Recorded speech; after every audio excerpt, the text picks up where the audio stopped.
I went on a camping trip to a secluded campground in the middle of nowhere. I was excited for the adventure, but what I experienced there has left me feeling confused and unsure of what to do next.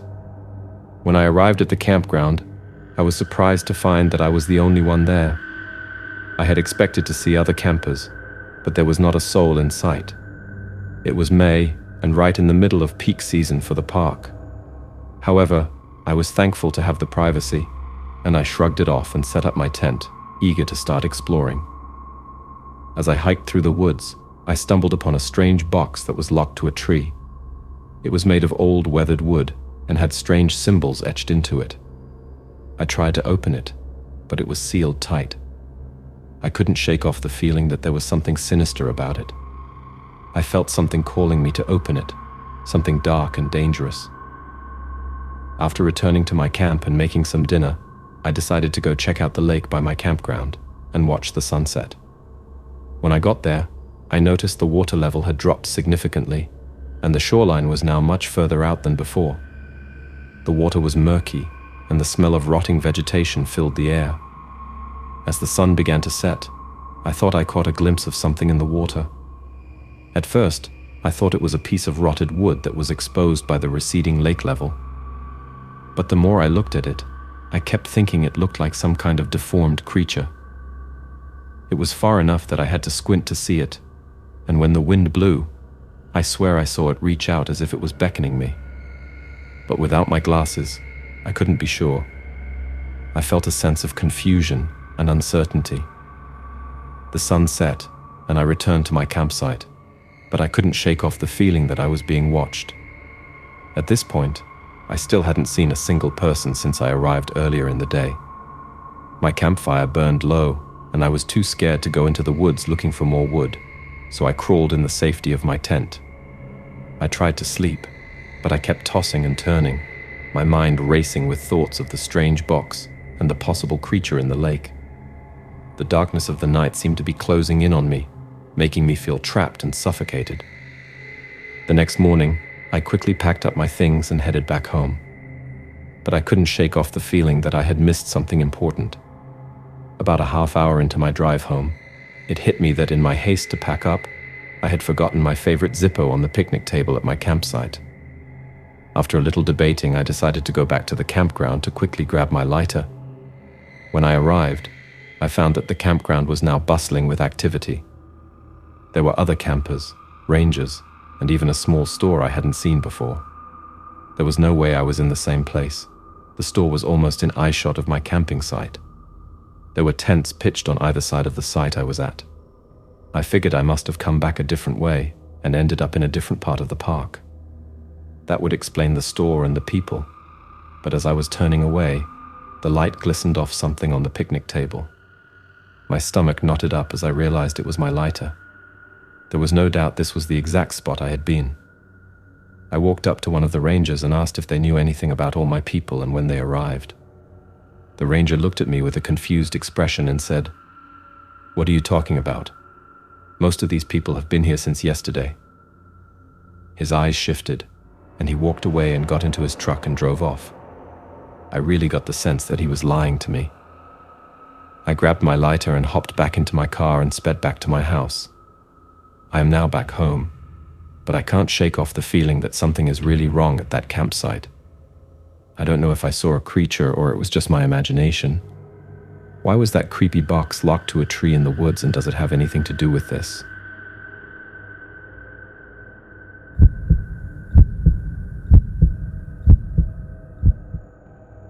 I grew up in a small little Arizona desert town. We're talking no rain some years, dirt as far as the eye could see, as hot as 120 degrees summer highs, 90+ degree summer nights. So not a place a lot of people would want to live, which always made me wonder why my parents moved us there when I was an infant of only 2 months. Sure, crime was next to non-existent, though I personally felt the rattlesnakes made up for that.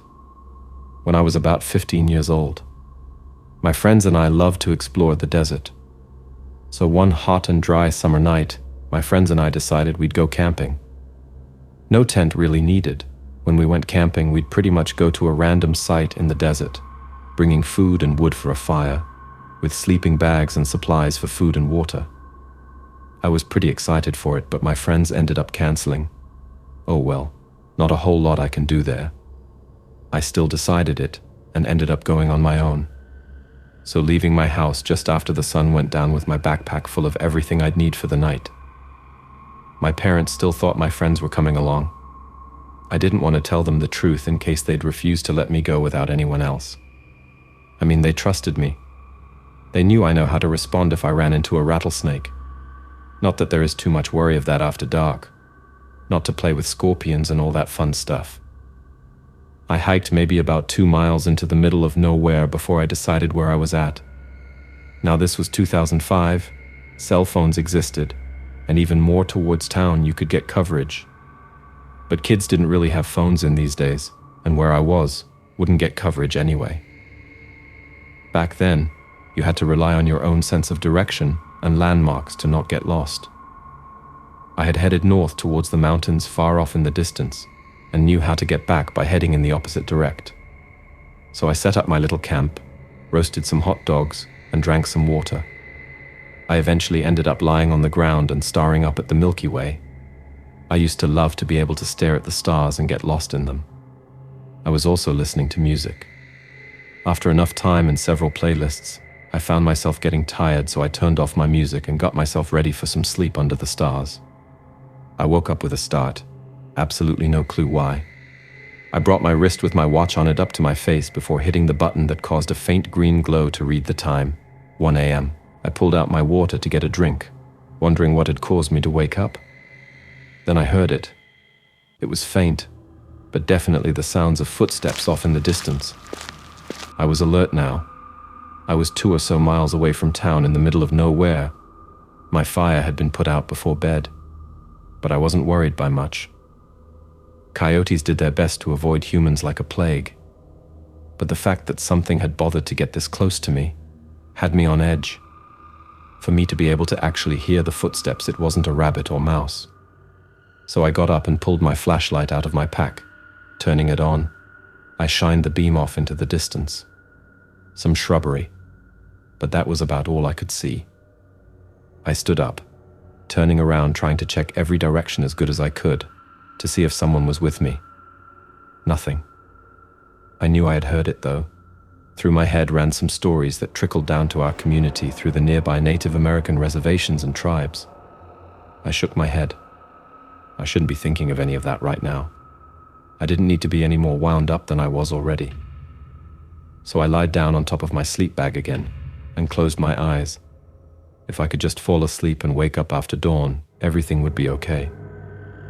But I heard it again, closer this time, off to my right. I grabbed my flashlight, which I had laid down right next to me, and jumped off, turning it on all in one swift and fluid motion, and shined the light in the direction I had heard it from. What I saw made my heart race, the silhouette of something human-shaped, and eyes glowing green with the reflection of my light. I tried to scream.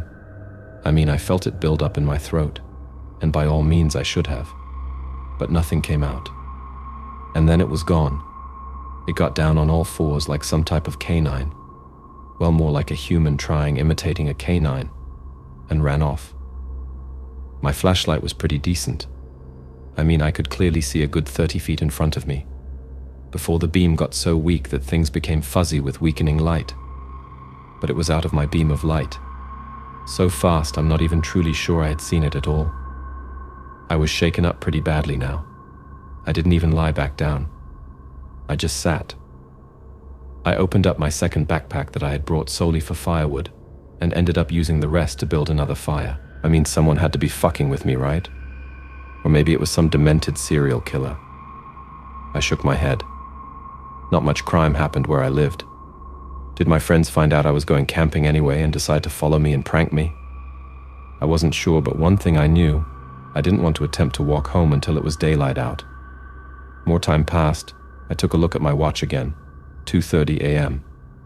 There hadn't been any more incidents yet, and it should be light enough for me to feel safe walking home by 5:30 or 6 a.m., so 3 more hours of nothing happening and I was good. Around 3 a.m. or so, I heard the footsteps again. They were more constant this time, starting off in the distance and slowly getting closer. Shit, that was all I could think as I held my breath. They stopped, maybe 10 feet from where I sat. I looked in the direction I had heard them, and just outside of where my fire's light ended was a pair of glowing green eyes standing at about 5 feet or so, about my height. They didn't move, just staring directly at me. Then it slowly inched closer, letting the light just barely illuminate its form. The closest way I could think to describe it is like a werewolf, Hollywood monster movie type. It did let out a low, very inhuman growl before stepping back into the darkness and disappearing. What the hell? All I could think was it wanted me to see it, or wanted me to know how fucked I was. I sat there terrified now, like almost pissing myself scared. 4 a.m. rolled around though with no more incidents, and I was starting to see the light at the end of the tunnel. Then I started hearing the footsteps again. It wouldn't come into the light this time, but I could tell it was circling my little camp.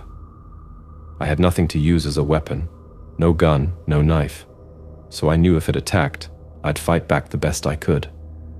Then all of a sudden it ran through my camp, right past me so close, if I stuck my elbow out I would have touched it. I wondered if it'd wait until right before dawn to make its move. I wondered if it even really needed to eat or just killed because it was something dark and evil. It's 4:30 a.m. now. It had been circling my camp non-stop for the last half hour, sometimes stepping into the light, to let me get a look at it before disappearing back into the darkness. 5 a.m. and I could actually see the sun starting to come up. Another 30 minutes or so. There should be enough light to illuminate everything in a faint but seeable way. I wasn't sure why I was still alive. It was still circling my camp, but just maybe I would actually survive this ordeal. As that thought ran through my mind, it stepped into the light again, straight across from me. It approached my fire, stare never wavering from me. It lifted its foot and used it to put my fire out.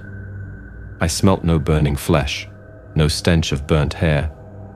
Even with no flashlight on or fire, I could see the green reflective eyes still. It hadn't moved an inch. I picked my flashlight back up and turned it on, shining it on whatever the hell this thing was. It looked like it was thinking, always looking right at me. I stood up, which made it tilt its head, but I didn't move to run. I didn't move at all, not an inch. I just stared it down. Then it backed away, walking backwards much more fluidly than a person ever could. And it disappeared again. Between now and dawn, I heard no more noises, no footsteps, nothing. When it was light enough, I checked around my camp and saw so many footprints that were 3/4 human and 1/4 something else. I made it home and never mentioned what happened, not to a soul before now. I figured no one would believe me anyway. Just some kid making up stories or too active of an imagination, and got a bit spooked while camping. I never saw the thing again. I also never went camping again, not once to this very day.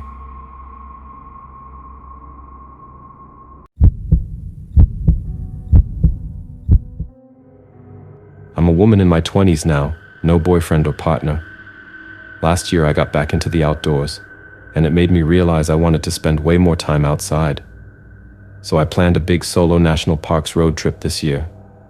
So to prepare for the solo road trip, I went camping last night. I picked a campground I had driven past before on the way to trailheads. It is off the beaten path with no cell service, sparsely used and first come, first serve. I picked that spot since I had been there before, knew how to get there, and knew I could get a private spot easily. I also decided to sleep in my car, so I would not have to pitch his tent, which I am bad at despite my practice. I guess the word got out about this site, because it was packed. About 20 campsites, half of them were full when I arrived mid-morning yesterday. I had never seen more than 2 or 3 cars in that area on weekends in the middle of summer. I wasn't planning on grabbing a spot as soon as I got there, but that's what I did because I was afraid they'd all be taken by evening. So I found a really nice spot off a side road and spent an hour or 2 organizing my things. I wanted to do a short hike after lunch but was worried someone would grab my spot.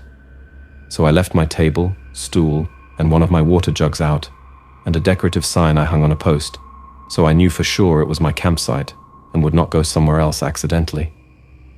You had to drive down a small gradient to see the site, but the post and my sign were visible from the side road. I thought this was enough to say, "Hey, I'm gone but camping at this spot," without having a tent up and not making it look like I abandoned my things. The hike was awesome.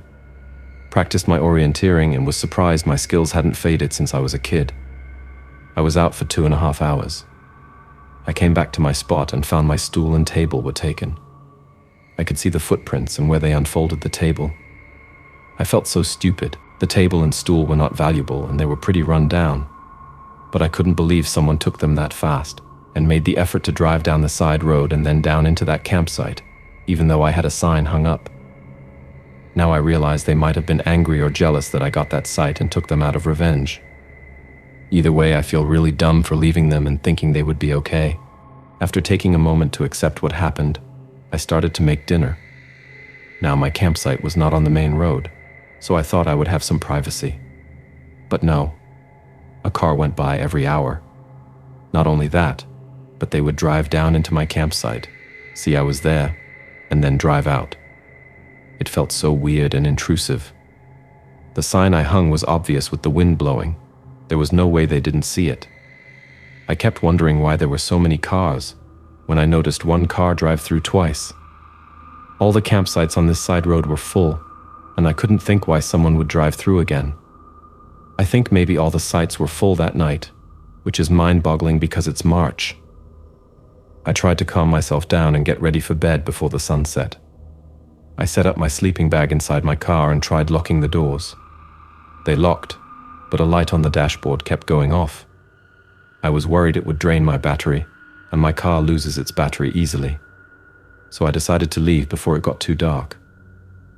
While driving out on the main road, I drove past a cop car. I wanted to stop him and ask if everything was okay, and also tell him my things were stolen. Was too afraid. I had never seen a cop car by the campsites, let alone the surrounding towns. Once I got back on the highway, I saw 4 cop cars all lined down one road, and about 6 cops standing outside talking. I don't know what 5 cop cars would be doing in the middle of nowhere like that, let alone just one. I only had a 45-minute drive back, and while driving I remembered the light on the dashboard was normal and meant the car security system was on. I was just being paranoid. But there was no way I was driving back, so I decided to just sleep in my car in the driveway. I took a picture of the campground map and rules sign, and on it is a phone number to report security issues. I'm tempted to call and tell them, but afraid I will sound naive for leaving my things unattended.